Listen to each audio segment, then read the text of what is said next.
जैसी गर्मी आती है, तपती धूप में हम निकलते हैं तो आंखें झपक रहे होते हैं, बड़ी मुश्किल होती है, दर्द भी, पेन भी बड़ी महसूस होती है और समटाइम्स जलन होती है, खारिश होती है। ये क्या वजह होती है, क्या ऐसी गलतियां हम कर रहे होते हैं? पहली बात तो ये है कि जब हम बाहर निकलें तो हमें सन ग्लास जो है ना वो यूज़ करना ठीक है। ये बहुत ज़रूरी है, इसलिए कि जितनी तपश और बाज़ दफ़ा बहुत सारी रोशनी जो है हमें ना वो रिफ्लेक्ट कर रही होती है। जैसे जब भी कोई हज पे जा रहा होता है ना, तो उसको हम अक्सर कहते हैं कि आप एनक जो है वो अपना कोई सन ग्लास साथ लेकर जाएं, जो ज़रा कलर ब्लैक कलर इस तरह से हो, क्योंकि वहाँ भी ये होता है कि मताफ में और हरम में और कहीं भी आप हों मस्जिद नबी में, तो सफ़ेद जो पत्थर है उससे आपको रिफ्लेक्ट हो के जो आता है ना, तो आपको बिल्कुल पोजीशन आपकी ख़राब हो रही होती है और आंखों से पानी आता है। इसी तरह पाकिस्तान में भी जहाँ भी कहीं है सन ग्लास यूज़ करना चाहिए, अच्छी बात है। और वैसे भी बंदा हैंडसम और अच्छा लगता है, प्यारा लगता है प्यारा लगता है। नहीं, कुछ लोगों के मुंह पे सूट ही नहीं करती वो अपने उसके मुताबिक ले ना, वो मतलब ये ना हो कि अजीब व गरीब किस्म के चश्मे लगाए। हाँ वो अच्छा। दूसरी बात ये है कि हम अपनी आंखों की हिफाजत नहीं कर पा रहे जी। सबसे पहली बात तो ये है कि कुछ दिन पहले एक वीडियो वायरल हुई, एक डॉक्टर साहब उठे और उन्होंने उठ के एक वीडियो बनाई और उन्होंने वो कहा कि जी सुरमा जो है ना वो अगर आंखों में लगाया जाए तो बंदा अंधा हो जाता है और नजर चली जाती है। हाय। तो अच्छा। ऐसा कोई जाहिल का बच्चा था वो कि जिसको ये नहीं पता कि मतलब अगर उससे पूछा जाए तो वो कहेगा कि मैं मुसलमान हूँ, उससे पूछा जाए तो वो कहेगा मुझे कलमा आता है, उससे पूछा जाए तो वो कहेगा कि मैं ईमान रखता हूँ अल्लाह और उसके रसूल पे। और उसको ये नहीं पता कि आप सल्लम की कितनी अहादीस हैं और सुन्नत है कि सुरमा जो है वो लगाना चाहिए और सुरमा आंखों में लगाते रहें तो हमारी आंखें और उसके जो मसाइल हैं वो हमें कितने बेहतर रखते हैं। तो सुरमा जो है वो शुरू से बिल्कुल बचपन से बच्चा पैदा हो तब से लेके लगाते रहना चाहिए। एक तो वो चीज़ है। दूसरी बात आ गई कि हमें अपनी आंखों को साफ रखना है। जब भी हम एक पहली बात तो कि अगर हम 5 वक्त वुजू करें और नमाज की पाबंदी करते हो तो फिर हमारे आंखों के, नाक के और कान के और गले के, मुंह के, दांतों के मसाइल ही नहीं हो सकते। ठीक हो गया। दूसरी बात कि उसके अलावा भी आपको आजकल जो है ना वो मिल जाएगा, अर्के गुलाब मिलता है। अर्के गुलाब, अच्छा, उसको अभी एक कंपनी है, उस्मान साहब हैं, उन्होंने मरहबा के अंदर उन्होंने एक पैकिंग में लेके आए हैं उसको, जैसे परफ्यूम की बोतल होती है उस तरह की, और उसमें वो स्प्रे टाइप है अच्छा। जैसे हम परफ्यूम करते हैं इस तरह का अर्के गुलाब जो है उन्होंने उस पैकिंग में दिया है। और आप उसमें क्या कर सकते हैं कि आप अपनी आंखों के सामने करके ऐसे तो उसको आप शावरिंग करें तो अपनी आंखों को धोएं, साफ करना चाहिए अर्के गुलाब से। एक तो ये बात, और हफ्ते में या 15 दिन में एक दफ़ा कम से कम हमें शहद जो है वो आंखों में सिलाई के साथ लगाना चाहिए।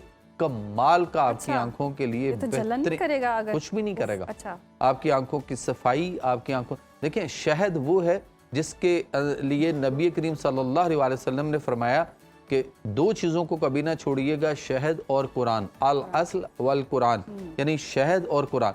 तो शहद में शिफा है। तो आपकी आंखों के बहुत सारे मसाइल, इवन दो कि जो आपकी आंखों के retinopathy due to diabetic effect जो हो रहा होता है और जिनके कॉन्ट्रैक्ट वगैरह के मसाइल्स बनते हैं आंखों के, या आंखों की बैक पे रोशनी और वहाँ पर्दे का मसला और उसके अंदर ब्लड सप्लाई के इश्यूज, वहाँ तक शहद आपको जो है वो कमाल लगा सकता है। शहद खा भी सकता है शुगर पेशेंट, इसलिए कि शुगर फ्री होता है, शहद होना चाहिए, पहली बात ये।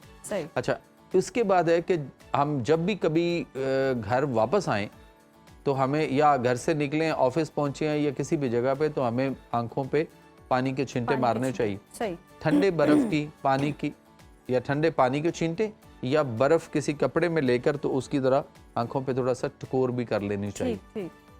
उसके बाद आ गया, जैसे वो मैंने बताया कि अर्के गुलाब से भी इसको जो है वो धोना है, सुरमा भी डालना चाहिए और शहद भी डालना चाहिए। सुरमे की बात करें, आजकल इतने केमिकल मिले सुरमे आ चुके हैं। सुरमा भी अब कौन सा अवेलेबल भी है, किस तरह का सुरमा? पहले दौर में तो लोग खुद लेकर पीसते थे, वो सुरमे इस्तेमाल करते थे, फिर बहुत सारी सबसे आसान ये है कि अब तो आपको जो चीज़ सऊदीया में मिल रही है वो आपको पाकिस्तान में भी, यानी जमजम भी आ रहा है और बहुत सारी चीज़ें आ रही हैं। यहाँ लोग उसको ऑनलाइन भी देना शुरू हो गए हैं। सुरमा असमत जो है वो आप वसल्लम की बड़ी फेवरेट सुरमा था। आपको मक्का और मदीना में जो लोग भी आपके इस वक्त पाकिस्तान से कहीं से कोई उम्रा पे जा रहा है, कोई हज पे जा रहा है, हम उनसे सिर्फ एक चीज़ डिमांड करें कि जी आप सुरमा, यहाँ भी मिल जाता है। फिर सबसे आसान ये है कि वो पुरानी माओ का कल्चर हमें वापस लाना पड़ेगा। मुझे अपनी वालदा का याद है, जब भी जाना किसी ने या घर में से फैमिली में से किसी ने तो उन्होंने कहना डली वाला सुरमा लेके आना है। अच्छा। और वो ला के देना, तो उन्होंने एक खरल रखा था, तो उसके अंदर उन्होंने कूटना, फिर उसको उन्होंने खरल करते रहना, और 6-8 महीने उन्होंने वो जब फ्री टाइम होना वो अपना उसमें लगे रहते थे।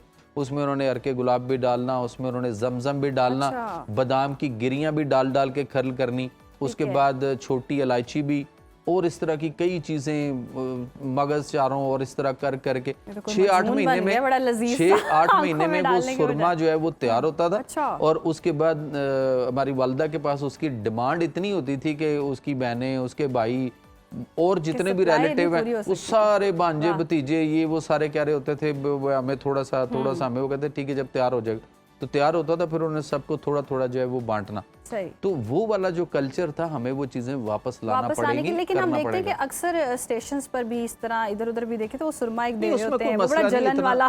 नहीं वो होता है कि उसमें भी डिफरेंट आगे उसकी किस्में हैं। कुछ लोगों ने कुछ तबीब ऐसे हैं जिन्होंने उसके अंदर मतलब कोई हर्बल चीजें डाल के भी ऐसी की हैं कि वो आपकी जो क्या कहते हैं सफ़ेद मोतिया आ जाता है, ये इस तरह की चीज़ें, उसको उसके लिए भी होता है, उसको लिए उसको ख़त्म करता है। तो हमें यह है कि अपनी बहरहाल इसकी हिफाजत करनी है, और जब भी हम बाहर निकलें इस तरीके से उसको देखें। और गर्मी के मौसम में ख़ास तौर पे पानी का इंटेक जो है ना, वो कुरान में अल्लाह ताला ने फरमाया कि वजअलना मिनल माए कुल्ला शैइन हई, कि हमने हर शय की ज़िंदगी पानी से रखी है। तो पानी का इंटेक हमें जो है वो ज़्यादा करना चाहिए। गर्मी है, बाहर लू है, तपश है, टेम्परेचर ऊपर जा रहा है, तो आप जब घर से निकलें तो पानी का एक गिलास आराम से बैठ के पी के निकलें। और ठंडा पानी इसमें जो है वो कोशिश करें ना पिया जाए, नॉर्मल टेम्परेचर या थोड़ा सा पानी को गर्म करके नीम गर्म लिया जाए। और अब उसके बाद फिर कहीं भी जाएं तो हमें cold drinks, soft drinks, energy drinks या चाय कॉफ़ी से इज्तनाब करते हुए, क्योंकि वो हमारी बॉडी के वाटर लेवल को और कम करता है, बर्न कर देता है। तो हमें जो है वो पानी को इस्तेमाल ज़्यादा करना चाहिए। फिर जहाँ भी जाए वहाँ पानी पिए। अगर थोड़ी देर किसी ऑफिस में बैठे हैं, कहीं काम गए, बैंक में गए, जहाँ भी कहीं गए, तो आप वहाँ बैठें तो ज़ाहिर है हर कोई पानी पूछता है, पानी पी लें। तो अगर देर तक बैठे इन चीज़ों को, मेरे साहब आप कह रहे हैं पानी का इस्तेमाल करें। एक तो ये हो गया ना कि आंखों में जलन होती है, पानी बहुत ज़्यादा आ रहा होता है, इसका तो हल हमने निकाल लिया। एक ये होता है कि आंखें ड्राई हो जाती हैं, कुछ लोगों की आंखें खुश्क होती हैं, पानी नहीं आ रहा होता, वो क्या इशू होता है? एक्चुअली होता है कि उनके साइंसेस जो है ना बाज़ दफ़ा ब्लॉक हो जाते हैं, क्रेनियल नर्व्स वगैरह के अंदर कोई इश्यूज़ हो जाते हैं पीछे इस वाले एरिया में, तो आंसू खुश्क हो चुके होते हैं।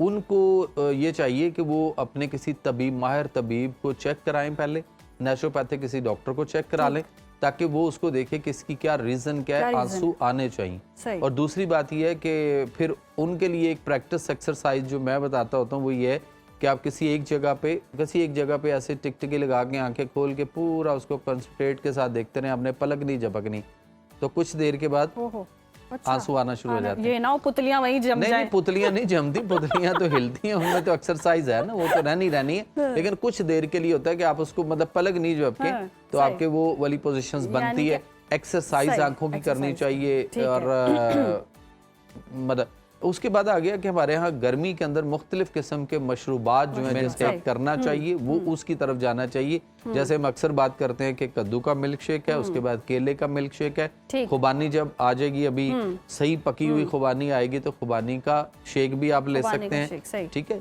उसके बाद आपके यहाँ इस वक्त गन्ने का रस जो रो है वो बहुत आम है, तो उसको देखना चाहिए कि अगर बाजार से हम ले रहे हैं, जाहिर है ऑब्वियसली वहीं से लेनी, अच्छे मशरूबात भी तो उसमें सिर्फ उसको कहा जाए कि वो जो बाजार में उसकी बर्फ डाल रहा होता है, अब वो बर्फ ना डाले, बाकी वो अदरक भी उसमें लगाए, पुदीना भी लगाए और काला नमक भी थोड़ा सा डाले। आम रूटीन में भी पानी पीते हुए थोड़ा सा काला नमक जो उसकी 1-2 चुटकियां बीच में डाल लें तो बहुत अच्छी है। हाइड्रेटेड भी रहें, पानी की भी कमी जो है वो नहीं होनी चाहिए, नमकियात की कमी उसकी भी कमी नहीं होनी चाहिए। बहुत शुक्रिया मेहरवी साहब आपके वक्त का। और वाकई जी आंखों की बहुत ज़्यादा हिफाजत करनी चाहिए, इतने प्यारे प्यारे व्यूज़ देखने होते हैं, प्यारे प्यारे लोग देखने होते हैं, और सुरमे का भी इस्तेमाल करें। ऐਵੇਂ नहीं गाना बना सुरमे दानी वर्गाए मेरा माही तो ऑब्वियसली सुरमा भी, अगर आपके पास हर्बल अच्छा सुरमा है तो उसको ज़रूर इस्तेमाल करें।